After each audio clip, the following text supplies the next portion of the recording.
So, Your Holiness, I'd like to introduce to you and to the rest of the participants the two panelists who will be in discussion with us this morning. First of all, Lady Allan, Maureen Allan, who has been a meditator for 30 years and has been of great assistance as our liaison with the Office of Tibet, and Mrs. Tackler, in the organization of this seminar. And also Peter Ng from Singapore, who is the Chief Investment Officer of the Singapore Investment Corporation, and who is also, at a more spiritual level, the director, one of the directors with his wife Patricia, of the Christian Meditation Center in Singapore. I'd like to ask Peter first to raise the first point for discussion. Your Holiness, the question I want to put to you is a rather basic one, and this concerns the goal and the way of the spiritual life from the Buddhist perspective, as well as how you see single-pointedness meditation as helping in spiritual development. From the Christian perspective, of course, the goal of our spiritual life, our destiny, as Father Laurence mentioned, is to share in the being of God. And for us, of course, the way for us is Jesus. And the supreme commandment, the supreme value by which we follow Jesus is the way of love.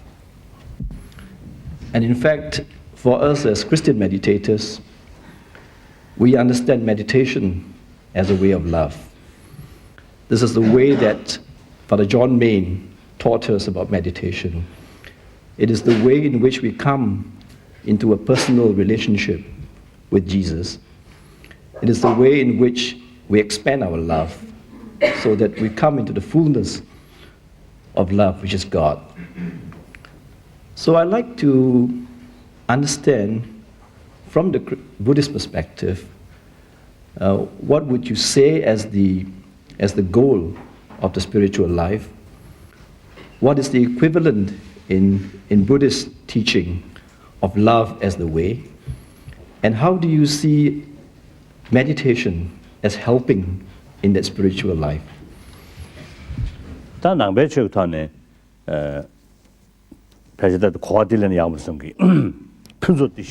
explaining the Buddhist perspective on the goal of spiritual life, and also the way and the means of attaining it, perhaps it may be useful to speak about what are known as the four factors of goodness, and within the scheme of which there are two goals that the individual aspires.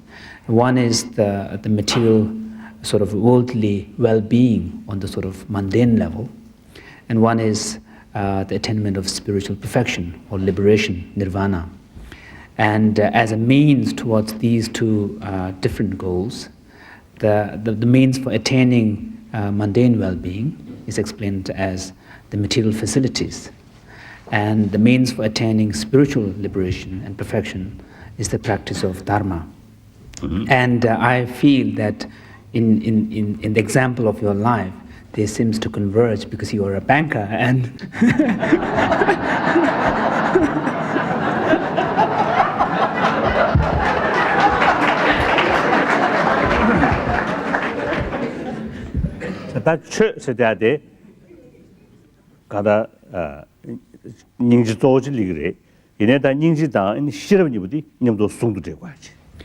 Now, when Buddhists speak of Dharma, the Tibetan equivalent is Che, which means transformation or transforming power.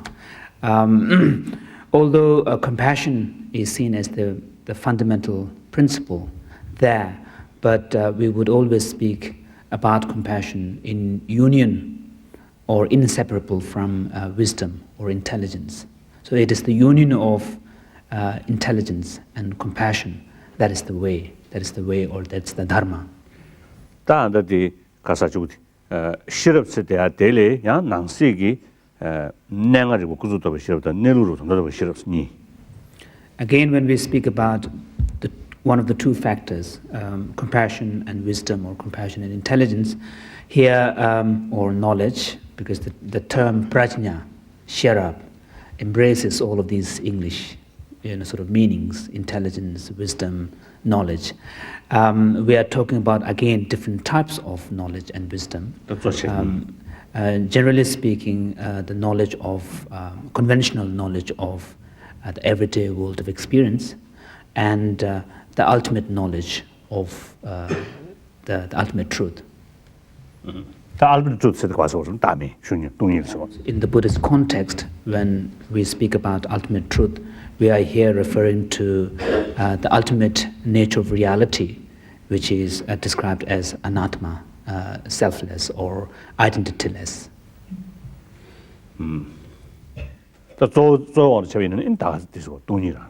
So, in short, when we speak of the ultimate nature of reality, we're actually speaking about the doctrine of Sunyata, emptiness.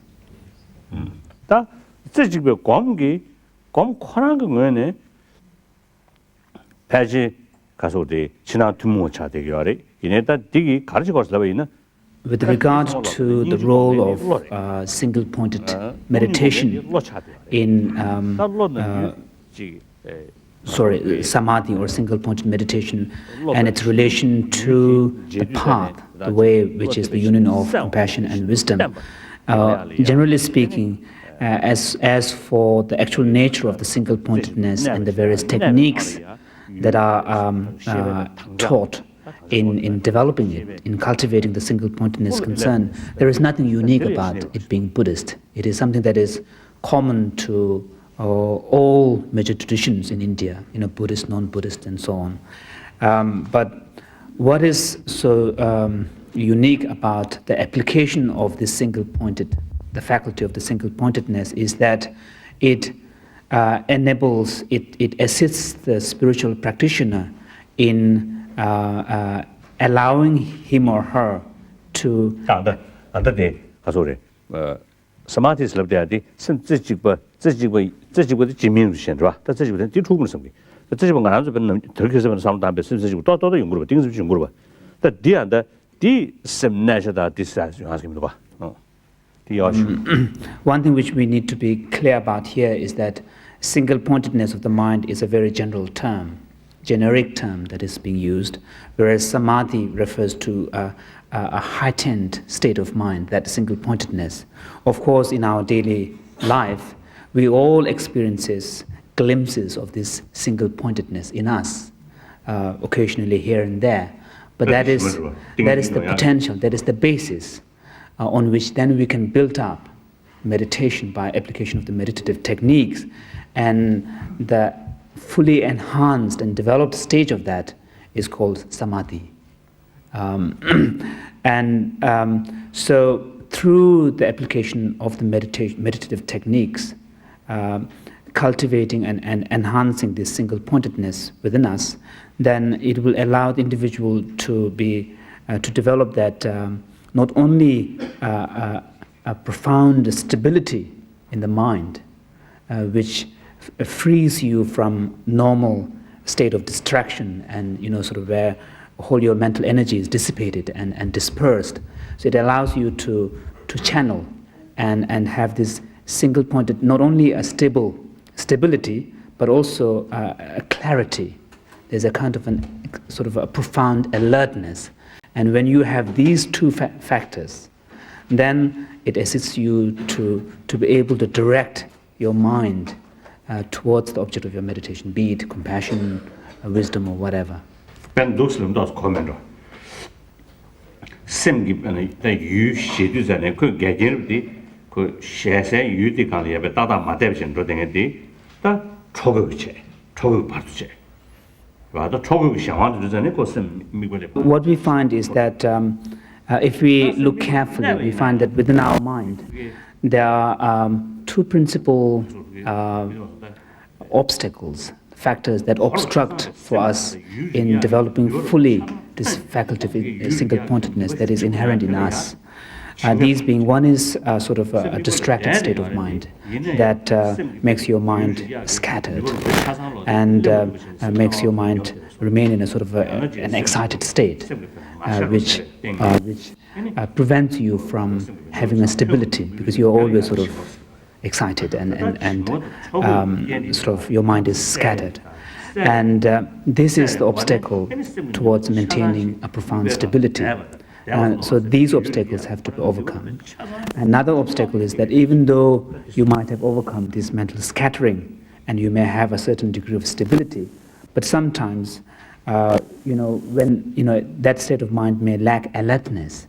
So what you have is a withdrawn state of mind, which may be free temporarily from mental scattering and mental distraction, but there is no dynamism, there is no vitality.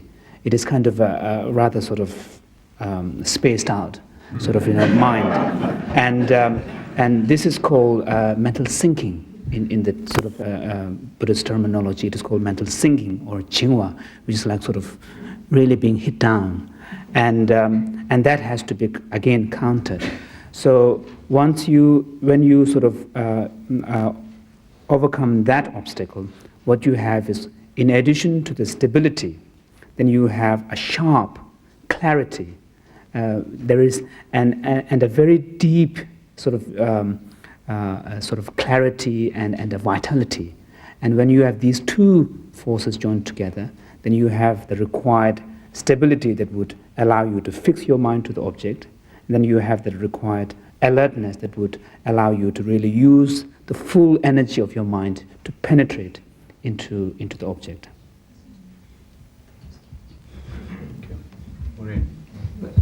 I think the description of a scattered mind, I'm afraid if you sit here, your mind gets a bit scattered, but...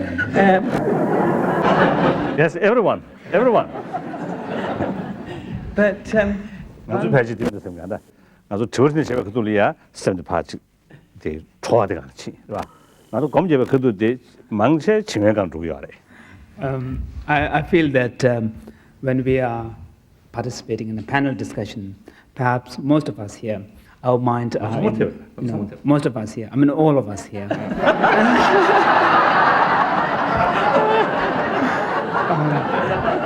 I feel that our mind or our state of consciousness is in the realm of scattering. And then when we are meditating, then it is in the realm of this mental sinking.